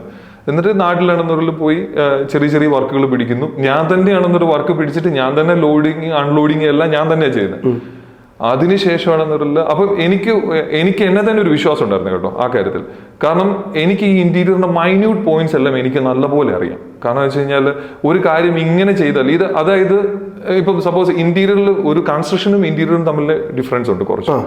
അപ്പം ഇന്റീരിയറിൽ നമ്മൾക്ക് മറ്റേത് കട്ടയാണെങ്കിൽ പൊട്ടിച്ച് കളഞ്ഞ് നമുക്ക് വേറെ എന്തെങ്കിലും ചെയ്യാം. പക്ഷെ ഇന്റീരിയർ മെറ്റീരിയൽസ് എന്തെങ്കിലും കാരണവശാൽ നമ്മൾ അതിന് മുമ്പായിട്ട് ചെയ്യേണ്ട കാര്യങ്ങൾ ചെയ്തിട്ടില്ല എങ്കിൽ നഷ്ടം വരും, ഭയങ്കരമായിട്ട് വലിയ നഷ്ടമായിരുന്നു. അപ്പൊ ഇത് എനിക്ക് മുന്നമേ ചിന്തിക്കാനുള്ളൂ. അതായത് ഒരു റൂം കണ്ടാൽ അവിടെ ഇത് സാധാരണ എല്ലാവരും 3D ചെയ്തിട്ടല്ലേ കാണും. പക്ഷെ ഞാൻ തന്നെയാണെന്നൊരു ഈ ക്ലയന്റ് പറയുമ്പോൾ ഞാൻ തന്നെയാണെന്നൊരു എന്റെ മനസ്സിൽ 3D ആക്കും ഈ സാധനത്തിന്. അപ്പം അവിടെ ഇന്നിന്ന കാര്യങ്ങൾ വരും. ആ ഒരു കാര്യത്തിലാണ് ശരിക്കും പറഞ്ഞാൽ ഞാൻ വിജയിച്ച് കയറി വന്നത്. ശരിക്കും അങ്ങനെ ഒരു ചിന്ത മനസ്സിൽ വരണമെങ്കിൽ മറ്റ് സ്ഥാപനത്തിൽ വിശ്വാസത്തോടെ ജോലി ചെയ്തുകൊണ്ടാണ്. തീർച്ചയായിട്ടും. അല്ലാതെ പൈസയ്ക്ക് വേണ്ടി മാത്രം അവിടെ നിന്നിരുന്നെങ്കിൽ ഒരു പക്ഷെ ഇങ്ങനെ എന്റെ മുന്നിൽ വന്നിരിക്കാൻ പറ്റത്തില്ല. പിന്നെ അതുപോലെ ഒരു കാര്യം കൂടി ഉണ്ട്. നമ്മളിപ്പോ ആണെന്നൊരു ഫെയിം ഇത്രയുമൊക്കെ ആയെങ്കിലും എന്റെ മനസ്സിൽ പ്രോഫിറ്റ് എന്നുള്ളതിനപ്പുറത്താണെന്നൊരുള്ള എൻ്റെ ബ്രാൻഡ് എനിക്കാണെന്നൊരുള്ള ഞാനത് ഭയങ്കരമായിട്ടാണെന്നൊരുള്ള ഇത് ചെയ്യുന്ന കൂടുതലാണ്. മീൻസ് എൻ്റെ ബ്രാൻഡ് എൻ്റെ ആണെന്നൊരുള്ള ആ ബ്രാൻഡിന്റെ പേര് മീൻസ് അതൊരിക്കലും ഞാനാണെന്നുള്ള മോശമാക്കാനായിട്ടാണെന്ന് അഗാക്ക് എന്നുള്ള പേര് മോശമാക്കാൻ ഞാൻ ഒരിക്കലും ശ്രമിക്കാറില്ല. കാരണം അത് എത്രയൊക്കെ ആണെങ്കിലും എന്റെ ചിന്ത മൊത്തം അതിൽ തന്നെ. എന്റെ പേര് മോശമായാലും അതിന്റെ സ്ഥാപനം മോശമാവാൻ പാടില്ല ഒരു കാരണത്തിന്. അപ്പൊ അതിലാണ് ഞാൻ ഇപ്പോഴും ആണെന്നൊരുള്ള നിൽക്കുന്നത്. അങ്ങനെ ഒരു സ്റ്റാഫിനെ കൊണ്ടുവന്നു. അതിനുശേഷമാണെന്നൊരുള്ള ആ ആള് ഡ്രോയിങ്സ് ചെയ്യാൻ തുടങ്ങി. അപ്പൊ ഞാനാണെന്നൊരുള്ള റൂട്ടിലിറങ്ങും, കച്ചവടം പിടിക്കും. എന്നിട്ടാണെന്നൊരുള്ള ഡ്രോയിങ്സ് ഒക്കെ ആണെന്നൊരു ഞാൻ തന്നെ മെഷർമെന്റ് എടുക്കും, പുള്ളിക്ക് കൊണ്ടു കൊടുക്കും. പുള്ളിയും എന്റെ കൂട്ടത്തിൽ ഭയങ്കര സപ്പോർട്ടീവായിട്ടാണെന്നൊരു നിന്നു. ആളിപ്പോഴും എന്റെ കൂടെ ഉണ്ട്. അപ്പം ഇത്ര വർഷമായിട്ടും അപ്പം അന്ന് മീൻസ് ലോഡിങ് അൺലോഡിങ്ങിനൊക്കെ പുള്ളിയും എന്റെ കൂടെ ഉണ്ട് ആ സമയത്ത്. പിന്നീട് അത് കഴിഞ്ഞതിന് ശേഷമാണെന്നുള്ള ഒരാളോട് വന്നു. കൊട്ടേഷൻ എനിക്ക് മാത്രമായിട്ട് ചെയ്യാൻ പറ്റില്ല എന്ന് എനിക്ക് മനസ്സിലായി. അപ്പോൾ അതിനുള്ള ടൈമില്ല. അപ്പോൾ പിന്നെ അടുത്ത ആളെ വെച്ചു. ഈ തുടക്കം തൊട്ടേ എല്ലാവരും ആണെന്നുള്ള എന്നോട് എല്ലാവരും ചോദിച്ചൊരു ചോദ്യമാണ്. കാരണം ഞാൻ ഇപ്പോഴാണെങ്കിലും ഞാൻ ഓരോ കാര്യത്തിനും പുതിയ സ്റ്റാഫിനെ അപ്പോയിന്റ് ചെയ്താണെന്നുള്ള ഞാൻ അവരിലേക്ക് ഡെലിഗേറ്റ് ചെയ്ത് വർക്ക് കൊടുക്കും. അപ്പം പലരും അന്ന് എന്നോട് ചോദിച്ചിട്ടുണ്ട്, ഈ പൈസ ആണെന്നൊരു കൊടുക്കുമ്പോൾ തീർച്ചയായിട്ടും ആണെന്നുള്ള നിനക്ക് തന്നെ ചെയ്യാൻ പറ്റുന്നല്ലായിരുന്നോ? പക്ഷെ അങ്ങനെയല്ല ചിന്തിക്കേണ്ടത്. കാരണം എൻ്റെ ഫ്യൂച്ചർ എനിക്കറിയാം. എൻ്റെ കമ്പനി ഇങ്ങനെ ആകണമെങ്കിൽ ഞാൻ എല്ലാ ദിവസവും ഡേ ടു ഡേ ഇതിനകത്ത് കിടന്ന് വർക്ക് ചെയ്താൽ ഇത് ഒരിക്കലും ഡെവലപ്പ് ചെയ്യാൻ പോകാൻ പറ്റത്തില്ല. അപ്പൊ ഒരിക്കലും കൂടുള്ള ആളുകളെ തൊഴിലാളികളായിട്ട് കണ്ടിട്ടില്ല, ഒന്നിൽ സൗഹൃദം അല്ലെ സുഹൃത്ത്. കാരണം അവരിന്നും ആണെന്നുള്ള ഞാനിപ്പോ ഒരു കാര്യം പറയട്ടെ, എൻ്റെ കൂടെ ഉള്ളവരെ ഞാൻ എത്രയൊക്കെ മീൻസ് അവർ ഒരു മോട്ടിവേറ്റ് ചെയ്ത് ശരിക്കും അവരെന്നോട് പലപ്പോഴും പറഞ്ഞിട്ടുണ്ട് എന്നെ കൊണ്ട് ഇന്ന് സാധിക്കത്തില്ല. ഞാൻ പറഞ്ഞു നിന്നെ കൊണ്ട് സാധിക്കും. 110% സാധിക്കുന്ന കാര്യങ്ങളാണ് ഇതൊക്കെ. എന്തുകൊണ്ട് സാധിക്കത്തില്ല? അങ്ങനെ ഞാനാണെന്നൊരു ഇവരെ മോട്ടിവേറ്റ് ചെയ്ത് ഓരോരുത്തരെയും ആണെന്നൊരു ഇന്ന് എൻ്റെ പഴയ സ്റ്റാഫുകളെല്ലാം എൻ്റെ ആണെന്നൊരു മെയിൻ പൊസിഷൻ ഹെഡ് പൊസിഷനിലേക്കാണെന്നൊരു ഞാൻ മാറ്റി. അതിൻ്റെ കീഴിൽ ഒരു 10-15 പേരൊക്കെ ആണെന്നൊരു അവരുടെ കീഴിലായി. അവർ അന്ന് പോലും ഓർത്തിട്ടില്ല. ഈ സ്ഥാപനത്തിലെ പണ്ട് മുതലുള്ളവർ ഇപ്പോഴും നിൽക്കണമെങ്കിൽ നമുക്ക് ചിന്തിച്ചാൽ മതി. ആ വിശ്വാസം നിങ്ങൾ കൊടുക്കുന്നുണ്ട്. വിശ്വാസമുണ്ട്. അവർക്കാണെന്നൊരു അർഹമായതും ഞാനാണെന്നൊരു കൃത്യമായിട്ട് കൊടുക്കാറുണ്ട്. പക്ഷെ ജോലി ചെയ്യണം. ജോലി മീൻസ് ഇവരെ കൊണ്ട് ഞാൻ ഒരിക്കലും വഴക്ക് പറഞ്ഞോ അല്ലെങ്കിൽ അങ്ങനെയൊന്നും ഞാൻ ചെയ്യുകയല്ല. കാരണം ഇവർക്ക് എന്താണ് പോരായ്മ അത് ഞാൻ കാണും. കണ്ടതിന് ശേഷം ആ കാര്യങ്ങളാണെന്നൊരു ഞാൻ അവരിൽ പറഞ്ഞു കൊടുക്കും. ഇങ്ങനെയാണ്, നിങ്ങൾ ഇങ്ങനെ ചെയ്താൽ നിങ്ങൾക്ക് ഇങ്ങനെയൊക്കെ ആകാൻ പറ്റും എന്ന് പറഞ്ഞ് അവരെ പതിയെ മോട്ടിവേറ്റ് ചെയ്ത്. ഇതൊരു പെട്ടെന്നുണ്ടാകുന്നൊരു കാര്യമല്ല കേട്ടോ, അതും പ്രത്യേകം പറയാം. കാരണം ഇത് നിപ്പിൽ നമ്മൾക്ക് ഒരാളെയും ചേഞ്ച് ചെയ്ത് കൊണ്ടുവരാൻ പറ്റില്ല. അവരെയാണെന്നൊരു മോട്ടിവേറ്റ് ചെയ്ത് പതിയെ അവരുടെ മനസ്സിൽ തന്നെ ഒരു ബലം ഉണ്ടാക്കിയെടുക്കണം. ആ വ്യക്തി എന്താണ്, വ്യക്തിക്ക് എന്ത് ആഗ്രഹങ്ങളുണ്ടെന്ന് ആദ്യം മുതലാളി മനസ്സിലാക്കണം. ആണോ? കാരണം അവൻ ഒരു ബുദ്ധിമുട്ടുണ്ട് എങ്കിൽ അവന്റെ ആ ബുദ്ധിമുട്ട് എന്താണെന്ന് ഞാൻ മനസ്സിലാക്കണം. കാരണം ഇപ്പൊ എൻ്റെ ഫ്രണ്ടിൽ ഒരാൾ വന്നിരിക്കുകയാണെങ്കിൽ ഞാൻ എപ്പോഴും എൻ്റെ ഓഫീസിൽ എല്ലാവർക്കും അറിയാവുന്നൊരു കാര്യം, അതായത് അവരെൻ്റെ ഫ്രണ്ടിലേക്ക് വന്നിരിക്കുമ്പോൾ ഞാൻ ഇവരെന്താ ചിന്തിക്കുന്നതെന്ന് എനിക്ക് നേരത്തെ അറിയാം. ഇവരെന്ത് കാര്യമാണ് സംസാരിക്കാൻ പോകുന്നതെന്ന് എനിക്ക് നല്ലപോലെ അറിയാം. അപ്പൊ ഞാൻ അത് കേൾക്കുമ്പോൾ തന്നെ എനിക്ക് അതിന്റെ ഒരു പരിഹാര മാർഗവും ഞാനാണെന്നൊരു മനസ്സിൽ വെച്ചിട്ടായിരിക്കും ഞാൻ ഇരിക്കുന്നത്. ഇവർ പറയുമ്പോൾ തന്നെ ഞാൻ അങ്ങോട്ട് ചോദിക്കും, നിങ്ങൾ ഇന്നതല്ലേ ചിന്തിക്കുന്നേ? ചിലപ്പോൾ ചില കാര്യങ്ങളാണെന്നുള്ള ഒരു സ്റ്റാഫിനെ കൂടെ അഡീഷണൽ എടുക്കേണ്ട കേസാണെങ്കിൽ ഇവര് സാറിനോട് പറഞ്ഞ് വെറുതെ ഒരു എക്സ്പെൻസ് കൂടെ കൂട്ടണ്ടല്ലോ എന്ന് വിചാരിച്ചിട്ട് മിണ്ടാണ്ടിരുന്നാലും നമ്മൾ അങ്ങോട്ട് പറയും ആളെ വേണ്ടടാ, അവിടെ ഒരാളെ എടുക്ക്. ശരിക്കും ഇതെല്ലാം ഒരു എക്സ്പീരിയൻസ് തന്നെയല്ലേ? ആണ്, തീർച്ചയായിട്ടും. അത് ഒരിക്കലും ഞാൻ നേരത്തെ പറഞ്ഞ പോലെ ഒരു 1, 2, 3 ഫെയിമിൽ വർക്ക് ചെയ്താൽ മാത്രമേ നമ്മൾക്ക് ഇത് മനസ്സിലാക്കാൻ പറ്റുള്ളൂ. അല്ലാതെ നമ്മൾ പെട്ടെന്ന് ബിസിനസ്സിൽ വരുമ്പോൾ വിജയിക്കുന്നവരില്ല എന്നല്ല, ഉണ്ട്. പക്ഷെ അത് കുറച്ചുകൂടെ നമുക്ക് സിസ്റ്റമാറ്റിക് ആയിട്ടാണെന്നൊരു ഇത് റൺ ചെയ്യിക്കാൻ ഇന്നിപ്പോൾ ഞാൻ ഒരു ടെൻഷനും ഇല്ല ശരിക്കും പറഞ്ഞത് എന്നെ സംബന്ധിച്ച്. കാരണം ഓരോന്നിനും ഓരോ ഹെഡ് ഉണ്ട്, അവരെ നോക്കാൻ വേറെ ഹെഡ് ഉണ്ട് എന്നുള്ള ലെവലിലേക്ക് കമ്പനി മാറി. അപ്പൊ ഇപ്പൊ ആണെന്നറിയില്ല, ഞാൻ ഡേ ടു ഡേ എല്ലാ കാര്യങ്ങളിലും അല്ല ഞാൻ നോക്കുന്നത്. കാരണം നേരത്തെ പറഞ്ഞ പോലെ ക്വാളിറ്റി കൂട്ടുക, പുതിയതായിട്ട് ബ്രാഞ്ചസ് കൂട്ടുക, അല്ലെ പുതിയ പ്രോഡക്ട്സ് ആണെന്നുള്ള ഇവരെ കൊണ്ടാണെന്നുള്ള ക്ലയൻസിനെ പരിചയപ്പെടുത്തി കൊടുക്കുക, ഇതൊക്കെയാണ് ഞാൻ ചെയ്യുന്ന ഡ്യൂട്ടീസ് ഇന്നിപ്പം. ബാക്കിയൊക്കെ ഞാനാണെന്നൊരിൽ ഓരോ ആളുകളിലേക്കും മാറ്റി കൊടുത്തു. അവരത് ഭംഗിയായിട്ട് ചെയ്യുന്നുണ്ട്. ഇപ്പം സെയിൽസിലാണെങ്കിലും ആണെന്നുള്ള ഹെഡ് ഉണ്ട്, മീൻസ് ശങ്കർ എന്ന് പറഞ്ഞ, പിന്നെ ആണെന്നുള്ള നമ്മളുടെ കൊട്ടേഷൻ സെക്ഷൻ, കൊട്ടേഷന്റെ ഹെഡ് എന്ന് പറയുന്നത് ബിനു എന്ന് പറഞ്ഞ, ഇവരൊക്കെ എൻ്റെ ആദ്യകാല സ്റ്റാഫുകൾ. അക്കൗണ്ട്സ് അഞ്ജു, ഇങ്ങനെ കുറെ പേര് എൻ്റെ ഫെയിമിനകത്തുണ്ട്. ഇപ്പം തന്നെ നമ്മൾ ഇത്രയും സംസാരിച്ചു. അഗാത്ത് അല്ലേ? അഗാത്ത് ആ സ്ഥാപനം ഇന്ന് നല്ല രീതിയിൽ വളർന്നിട്ടുണ്ട്. എവിടൊക്കെ അതിന്റെ ഫ്രാഞ്ചൈസികൾ അല്ലെ ബ്രാൻഡുകളുണ്ട്? ഇപ്പോൾ ഉള്ളതെന്ന് വെച്ച് കഴിഞ്ഞാൽ തിരുവല്ലയാണ്. ഇപ്പൊ നമ്മൾ പുതിയത് ഓപ്പൺ ചെയ്യുന്ന കൊച്ചിയിലാണ്. കൊച്ചിയിലാണെന്നറിൽ നമ്മളുടെ പുതിയ എടപ്പള്ളിയിൽ നമ്മുടെ ബ്രാഞ്ച് ആണെന്നറിൽ ഫെബ്രുവരിയോടുകൂടി നമ്മൾ പുതിയ ബ്രാഞ്ചസ് ഓപ്പൺ ആവും. പക്ഷേ നമ്മൾക്കാണെന്നറിൽ കേരളത്തിൽ മൊത്തം നമ്മൾക്ക് വർക്കുണ്ട് എല്ലാ സ്ഥലത്തും. അതായത് ട്രിവാൻഡ്രം തൊട്ടിട്ട്, ട്രിവാൻഡ്രം എന്ന് പറയാൻ പറ്റില്ല, കാരണം കന്യാകുമാരി ഉണ്ട്, കേരളമുണ്ട്, തമിഴ്നാടുണ്ട്, കർണാടകയുണ്ട്, ആന്ധ്രാപ്രദേശിൽ ഇപ്പോൾ ആയിട്ടില്ല. പക്ഷേ ആണെന്നുള്ളത് ഞങ്ങൾ ഗോവ തുടങ്ങും. കാരണം ഇത്രയിടത്തും നമ്മൾക്ക് അവിടുന്ന് ഞങ്ങൾ കോണ്ടാക്ട് ചെയ്യുന്ന ആളുകളെയാണ് നമ്മളാണെന്നുള്ളത് കസ്റ്റമറായിട്ട് വരുന്നത്. അതായത് അവിടെ ബ്രാഞ്ചസ് ഉണ്ടായിട്ടല്ല നമ്മളെ വിളിക്കുന്നത്. നമ്മുടെ ഇവിടുത്തെ ബ്രാഞ്ചസ് കണ്ടിട്ട് അവിടുത്തെ ആളുകളെ, ലോക്കൽ ആളുകളെയാണ് നമ്മളിപ്പോൾ ചെയ്യുന്നത്. തുടക്ക കാലഘട്ടത്തിൽ നമ്മൾ മലയാളീസിന്റെ ആയിരുന്നു ചെയ്തിരുന്നെങ്കിൽ ഇന്നിപ്പോൾ ആണെന്നുള്ള അവിടുത്തെ ലോക്കലൈറ്റ്സിന്റെ ആളുകളുടെ വർക്കുകളാണ് നമ്മളിപ്പോൾ ചെയ്യുന്നത്. അങ്ങനെ ലെവലിലേക്ക് മാറിയിട്ടുണ്ട്. കാരണം അവിടെ ഒരു ബ്രാഞ്ച് ഒന്നും ഇല്ലാഞ്ഞിട്ടും, ഞങ്ങളുടെ ഇവിടെ ബ്രാഞ്ചസ് കാണാഞ്ഞിട്ടും, അല്ല ഞങ്ങളുടെ ഒരു ഫെയിമിനെ അറിയാഞ്ഞിട്ടും അവിടെ നിന്നാണെന്നുള്ള ആളുകൾ ഞങ്ങളെ കൊണ്ട് ചെയ്യിക്കുന്നുണ്ട്. അത് വലിയൊരു കാര്യം. അത് നമ്മുടെ ബ്രാൻഡ് അത്രയും വളർന്നുകൊണ്ട് മാത്രമാണ്. ആണാണ്, തീർച്ചയായിട്ടും. അല്ലെങ്കിൽ ആരും വരത്തില്ല.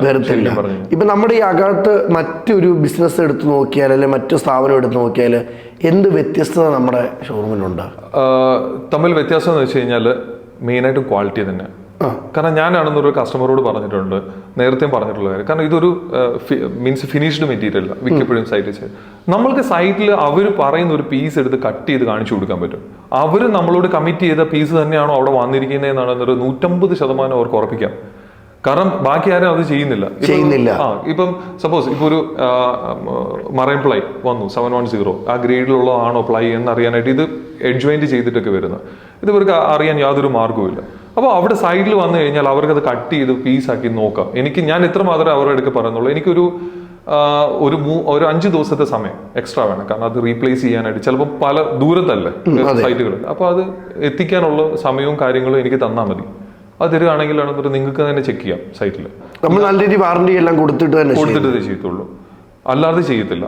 അപ്പം അതിനെല്ലാം ആണെന്നൊരു ഇപ്പൊ സർവീസ് കൊടുക്കും. സർവീസ് വാറണ്ടി ഉണ്ട്, മെറ്റീരിയൽസിന് വാറണ്ടി ഉണ്ട്. അപ്പൊ രണ്ടും കിട്ടും അവർക്ക്. മറ്റേത് അങ്ങനെയല്ല, നമ്മൾ പുറത്തുനിന്ന് വേറൊരാളെ അന്വേഷിച്ച് കണ്ടെത്തേണ്ട അവസ്ഥ വരും. കാരണം ആ ആള് ചിലപ്പോൾ ആണെന്നൊരു ആ ഫോൺ അതോടുകൂടി സ്വിച്ച് ഓഫ് ആയി. ചിലപ്പോൾ 1 മാസം കൂടെ കാണും, അല്ല 2 മാസം കൂടെ കാണും. പുള്ളി അടുത്ത സിം എടുക്കും, അല്ല വേറെ പരിപാടിക്ക് പോകും. അഗാത്തിന്റെ ഫോൺ സ്വിച്ച് ഓഫ് ആകത്തില്ല. അഗാക്കിന്റെ ഫോൺ സ്വിച്ച് ഓഫ് ആക്കാൻ പറ്റില്ല. കാരണം വെച്ച് കഴിഞ്ഞാൽ ഏകദേശം 10-35 നമ്പേഴ്സ് തന്നെയുണ്ട് ടോട്ടലി. ഇൻസൈഡിലോ മീൻസ് മെയിൻ നമ്പർ ഒഴിച്ചിട്ട് അല്ലാതെ തന്നെയാണ് 35 നമ്പറുകളുണ്ട്. അപ്പൊ ഇത്രയും നമ്പേഴ്സ് ആണെന്നൊരു ഒരിക്കൽ അത്രയും ഇങ്ങനെ ഒരു ഫെയിം ഡെവലപ്പ് ചെയ്യുന്നത് തന്നെയാണെന്നൊരു നാളെ ഒരിക്കലും സ്വിച്ച് ഓഫ് ചെയ്യാനല്ല. അപ്പൊ നമ്മളിപ്പോ ഒരു വീടൊക്കെ പണിയുമ്പോൾ നമ്മൾ മെയിൻ ഇന്റീരിയറിന്റെ കാര്യത്തിൽ ശ്രദ്ധിക്കേണ്ട കാര്യങ്ങൾ എന്തൊക്കെയായിരിക്കും?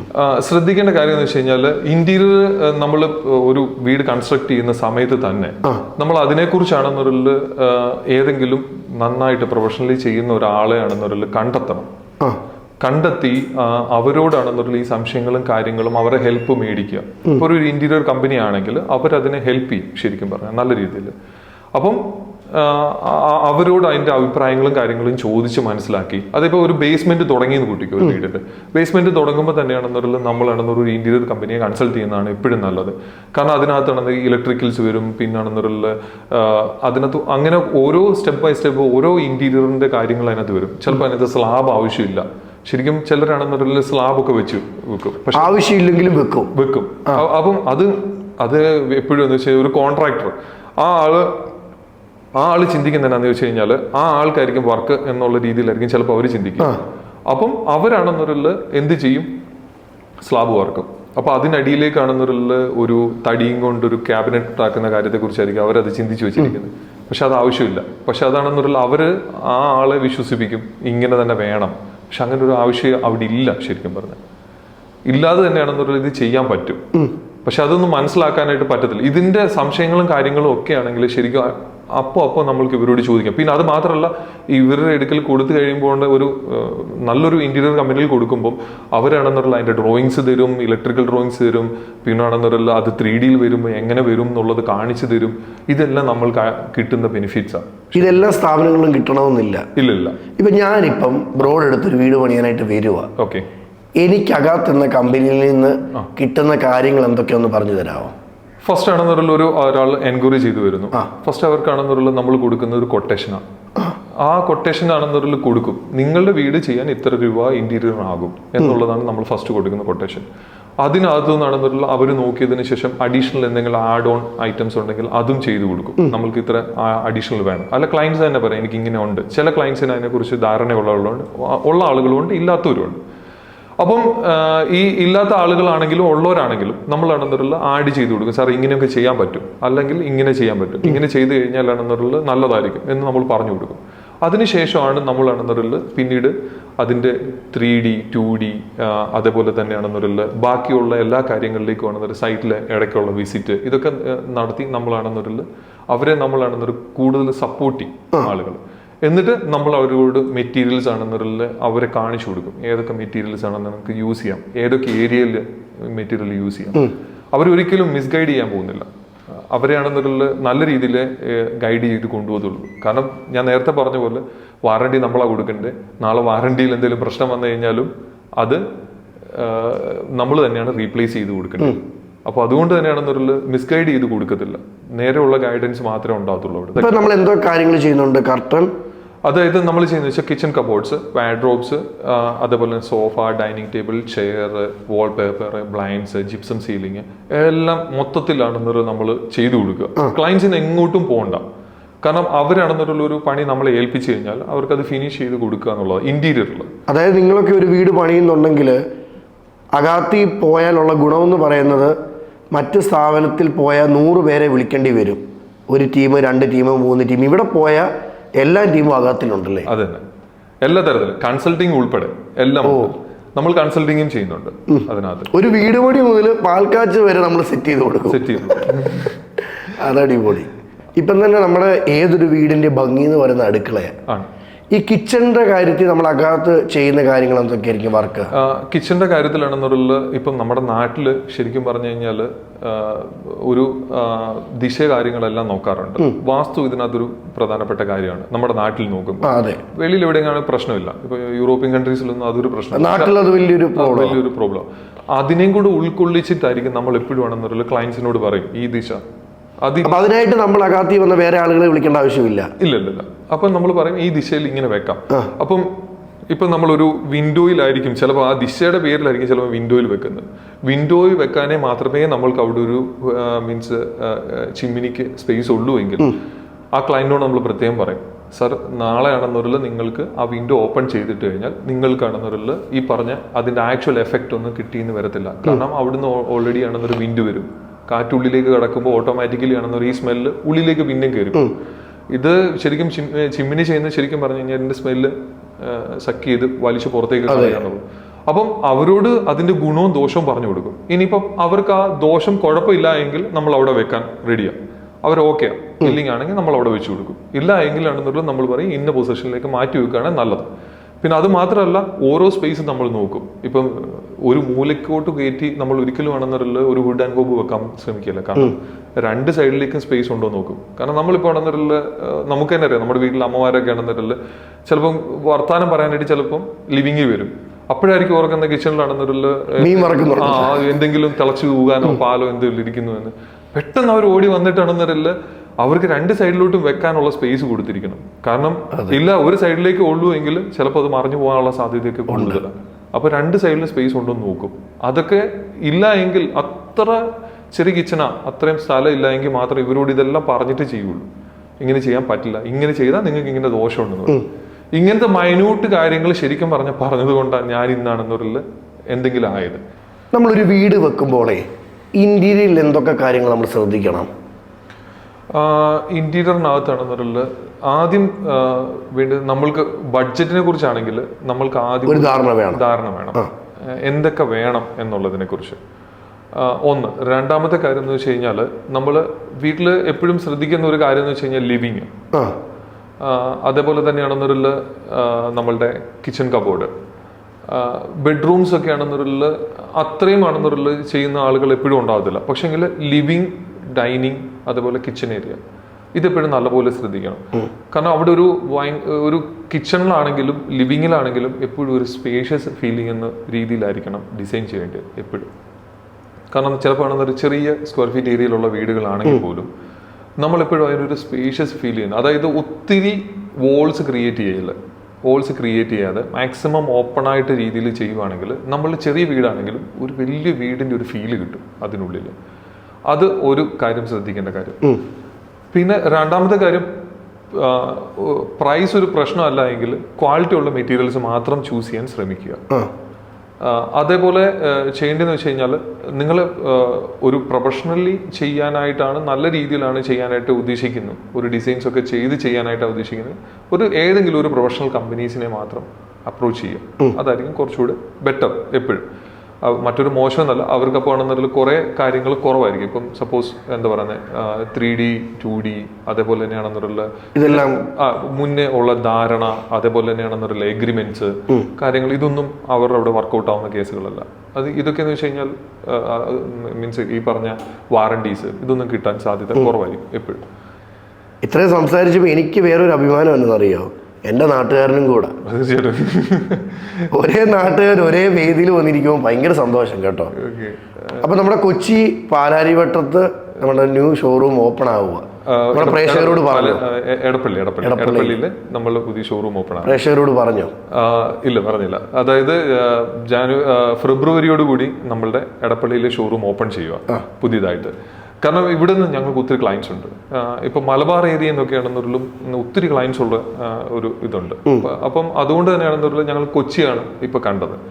കാരണം ഒത്തിരി വേഗത്തിൽ വളരുക എന്നുള്ളതിനപ്പുറമാണെന്നുള്ള പതിയെ വളരുക എന്നുള്ള ലെവലിലേക്കാണ്. കാരണം ഒത്തിരി വേഗത വേണ്ട നമ്മൾക്ക്. 100 തൊടുന്നതിനേക്കാൾ നല്ലത് 1, 2, 3 അങ്ങനെ തൊടുന്നത് ഇപ്പോൾ നല്ലത്. പതിയെ ഓരോ സ്റ്റെപ്പ് വെച്ചാൽ മതി നമ്മൾക്ക്. അപ്പൊ അതുകൊണ്ടാണ് നമ്മൾ കൊച്ചി നമ്മൾക്ക് ഇപ്പം അടുത്ത ഷോറൂം വരുന്നത്. അതൊരു അടിപൊളിയായിരിക്കും. ശരിക്കും കേട്ടോ, ഒരുപാട് ബിസിനസ്സുകാരെ കണ്ടിട്ടുണ്ട് ഞാൻ. ഇത്ര സിമ്പിളും പൈസ എന്നതിലുപരി ഒരു സ്ഥാപനം എങ്ങനെ കൊണ്ടുപോകണമെന്ന് മച്ചാനെ അടിപൊളിയായിട്ട് അറിയാം. അപ്പോൾ ഇനിയുള്ള മുന്നോട്ടുള്ള ജീവിതത്തിലും ഉയർച്ചകൾ ഉണ്ടാകട്ടെ. പ്രിയ പ്രേക്ഷകർ, ഇത്രയും നേരം സംസാരിച്ചത് ഒരു ഓണറാണ് കേട്ടോ, ഒരു ബിസിനസ്സിൻ്റെ. പക്ഷെ സാധാരണക്കാരനാണ്, ഇത്രയും കാര്യങ്ങൾ സംസാരിച്ചു. ഒരു വീട് പണിയുമ്പോൾ എന്തൊക്കെ കാര്യങ്ങൾ ശ്രദ്ധിക്കണം, അല്ലെങ്കിൽ ഈ കാലഘട്ടത്ത് ബിസിനസ് ചെയ്യാൻ ഒരുപാട് കുട്ടികൾക്ക് ആഗ്രഹമുണ്ട്, അതിലോട്ട് എത്തപ്പെടാൻ പ്രയാസമാണ്. ഈ ഒരു ഇൻ്റർവ്യൂ കാണുമ്പോൾ നിങ്ങൾക്ക് എന്താണ് ബിസിനസ്, എങ്ങനെ എത്തപ്പെടാമെന്ന് ബ്രോയിലൂടെ നമുക്ക് മനസ്സിലാക്കി തന്നു. ബ്രോ, എല്ലാ ഉയർച്ചകളും എല്ലാം സപ്പോർട്ട് നമ്മൾ തരുന്നു. Thank you so much. Thank you.